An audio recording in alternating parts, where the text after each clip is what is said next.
Immediate effect.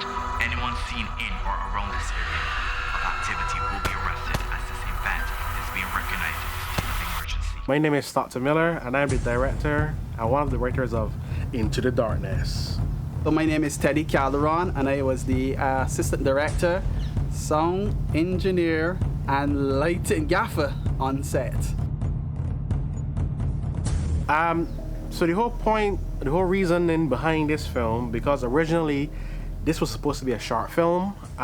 It was supposed to be a short film to be part of an American anthology horror series called The Darker Path. So basically it was supposed to be a 13-second short film. So we raised funds to do that short film. I tried to raise funds, but we didn't raise funds on time. So we decided, you know what? Let me turn it into a full-length film. And here we are. I love horror, so any opportunity I have to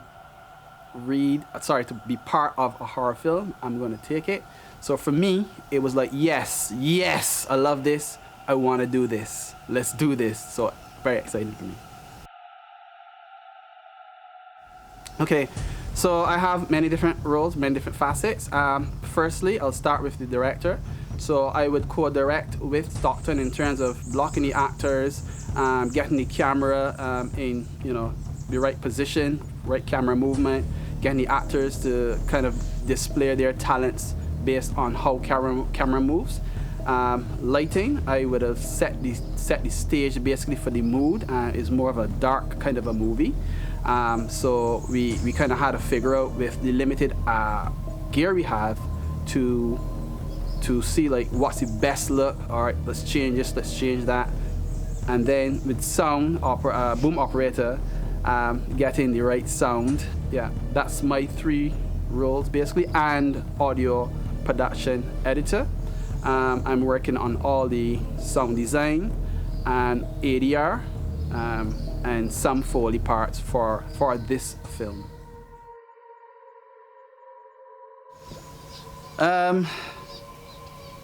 It was good. We don't really have any tension together. Do you have tension?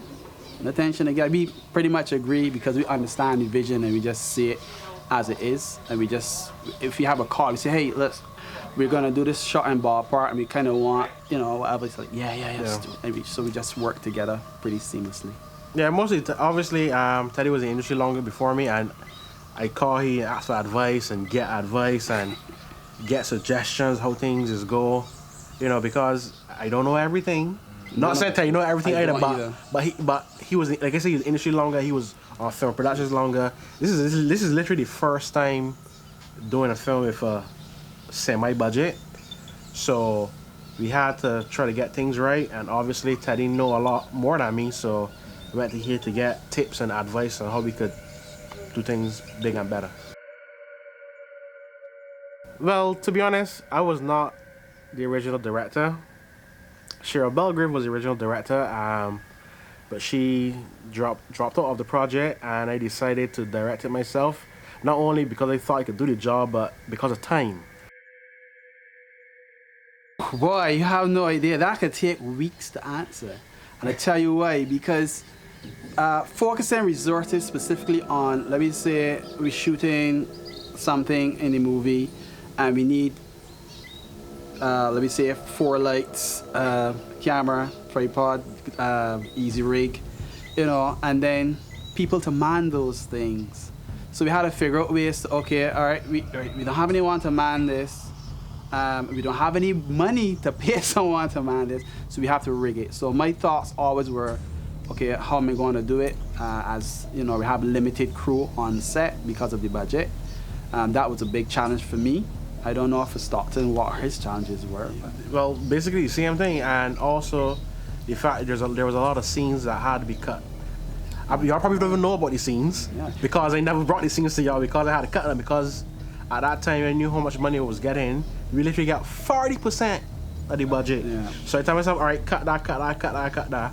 Yeah. So yeah, we did a lot of scenes for Troop that didn't make it. But yeah, it's interesting with that whole part of the film. And again, I would not recommend anybody No. that's starting a film to start a film Yeah. with a 40% of the budget or Yeah. get all of it. I would say if you do get like 40%, just focus on pre-production planning only. Right. And don't move from there. Having that restraint in budget made me start to think creative. So like literally after every shoot, we pack up at 11, 12, sometimes 1 a.m. in the morning. I'll be thinking, okay, we got to shoot tomorrow. We need to get this, but we don't have this. So how we can improvise it and what we can do. You know, while driving in my car, I'll be saying like to Stockton, like, I think we should blah blah, you know, do this, do that, whatever. But we gotta see if it's gonna work. So then the next day it's be like, it doesn't work. So gotta be more, you know, gotta improvise again. So yeah, it did for me, get me thinking and being more creative. Yeah, it's the same thing for me too. A lot of improvising, but sometimes too much improvising is not good. Right. Well, the actors did a great job,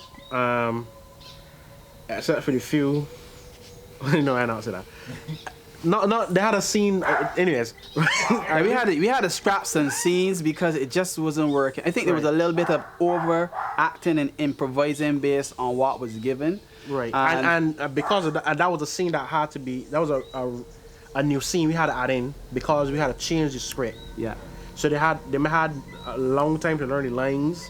Yeah. And stuff like that. So it caused problems basically. Correct. Yeah. Right. And the time, right, like you said, the time to learn it was a bit challenging. Actually, they showed up and we're now trying to learn the lines while on set while we were ready to film. So, Right. And then during editing, when you actually watch it back, it wasn't good, so I had to cut it out. Yeah, unfortunately. Yeah.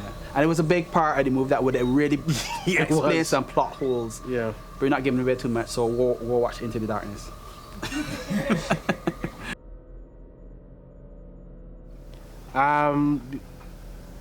The changing of the script.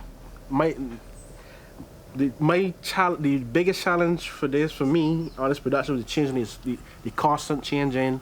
Obviously, like for example, some of the cast members get COVID, so we didn't really want to pause filming because, like I said, we didn't have the time, so we had to change the script on the spot. So I didn't really like it, but we had no choice, so that was the most challenging for me. Okay, so I can look at it from two perspectives. I can look at it from the attitude perspective, where some people had, I would say, just the wrong attitude when it came to specific things, and we had to find a way to work that attitude to the best of our abilities to get what we need, because at the end of the day, it's about getting this awesome film off the ground. It is, like I said, the first horror film from Barbados, and that's very important because the first of anything always will have challenges, and you can go power through. So challenges with people's attitudes was one of the biggest challenges we had on set. Well, the best things, to be honest, the best things for me were, just coming on set, filming. It was fun. The food was nice. Everything was just fun for me. I enjoy everything about it. Well, there was Prince Charming, who loved to greet us every night we come to film.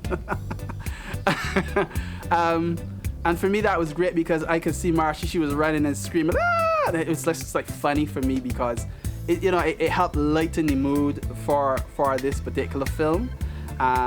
And also too, you can see like this togetherness where everybody coming to to get him out and to kind of like work together as a team. You love that. I love to see that teamwork to help Prince Charming to evacuate the building. By the way, Prince Charming is a frog, and it's Michael's frog, pet frog, and he loves him. We can't say anything bad about him because right now I am being glared at. Trust me, if you had a camera, I'm being glared at.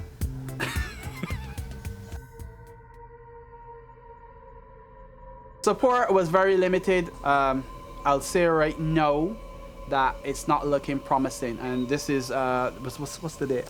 October the 2nd? 3rd, right. And we're set to release October the 27th. But you'll probably be watching this after that, so this is past tense conversation. Yeah, so it's very challenging, even though you fill out all the necessary documents, answer all the questions, and provide all the necessary information outside of that documentation. There's still a posture with regarding to if we will fund you based on things. Now, I know the NCF basically is to, one, facilitate festivals, and two, workshops. However, CEDA, which is consolidated into the NCF, takes the role of funding the film industry, right? Not only the creative industry, just read that part, the creative industry. And that involves many different facets. So it's very interesting in the dynamics of it, but what I'm saying is, if you're having to look at the building of the creative industries in many different facets, because not everybody's a filmmaker or a singer or whatever, and you're looking at, okay, we're going to spend a budget of $5 million per year on developing the industry, what are those focus areas? And you can't ask those questions because you're told it is none of your business. That's the nice way. It's literally put a little differently. So for me, government really is a challenging thing. I'm not saying to never go or do it, but understand that you have to be tough when you're dealing with government, and you have to be very strategic. In terms of the private sector would get on board if they see a vision based on their product line. If it makes money for them, so if they give you $5, they want to make $500. So that makes sense with any business person regardless. So you got to make your product very attractive, and doing so is very difficult because there are not many Bajan films out there who can say, yo, I just sold 3 million copies of Into the Darkness, right? There's no data of that. There's nothing to showcase or highlight that, so that you can use that as a bargaining chip to say, yo, you just need $5 from you, mate. It's all fine, But some people also too would invest based on the opportunities of the current climate. So you gotta look at it from a perspective of, when I'm doing the movie, it's very important. Like, you want to release the movie on a particular date because it's where you release horror movies, etc.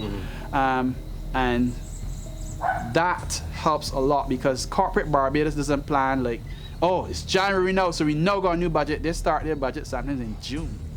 So, and if they plan their budget and you come after June, you're stuffed, because they're going to say, we didn't plan for that. We already $300,000 to do these things. We hear that a lot, by the way. Right? So you got to really understand when their planning times is, and to get in there and to know what their vision and mission is for that particular time period, that your movie fits in there, and you be able to tweak your movie to fit it, because sometimes it doesn't fit. You just need to tweak it to fit it.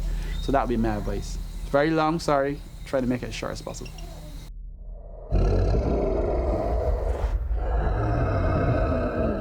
Hi guys, thank you for watching our interview. Please like, share, and subscribe. Leave a comment. We do appreciate your feedback. And by the time you see this, it'll be New Year. So Happy New Year to you. Also, the movie will be out in cinemas and streaming online. So look out for that. Thank you.